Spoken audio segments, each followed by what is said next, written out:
This is our gold. The seeds we hold and plant are our gold. The message that Pam shared with us this morning, where the protagonist learns from a neighbor that the seeds we have are the greatest gifts. I trust that that was both a literal message of seeds being gold and being a great gift that can feed us and our communities. And I trust too that it was metaphorical, right? That the seeds, the dreams we are planting now in time of hurricane and trouble, that those too are our most precious gold. Our task today is to imagine a world where love wins. It might feel like a hard task, and if you need to start small, you can do that.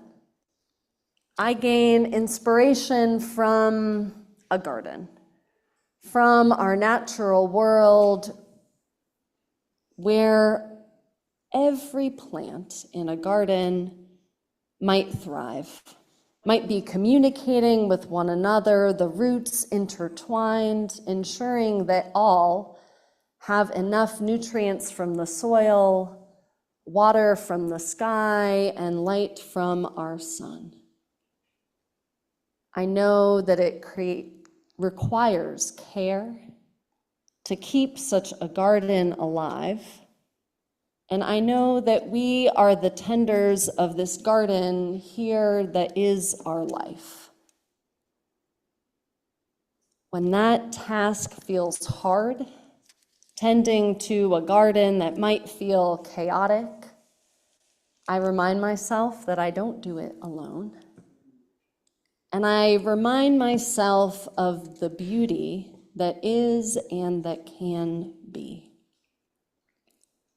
I find it's also helpful, we've been talking a lot about this recently, to have my own spiritual practices that might allow me to get out some anger and frustration, that might allow me to practice this cultivation. Now, for me, the metaphor works really well because one of those is gardening, right? Do we have other folks who enjoy gardening, or at least like pretend that they can garden? Yeah. I don't actually know what I'm doing, but I have a whole lot of ivy that's taken over. And just pulling that, there are some people who've been dealing with ivy as well. Just the pulling of this ivy and the tending to the space and the soil and my neighbor's fences is a beautiful practice in reminding myself of the work of cultivation it creates to build that world we long for. May we all find little practices that can remind us of our dreams and that can help us plant seeds. I have one quote from you this morning from Howard Thurman, a very prominent theologian, scholar, and minister. He wrote, "Our dreams are our thing. They become other, however, when we let them lose their character. Here is the fatal blunder. Our dreams must be saddled by the hard facts of our world before we ride them off among the stars. Thus, they become for us the bearers of the new possibility, the enlarged horizon, the great hope. Even as they romp among the stars, they come back to their place in our lives, bringing with them the radiance of the far heights, the lofty regions, and giving to all our days the lift and magic of the stars."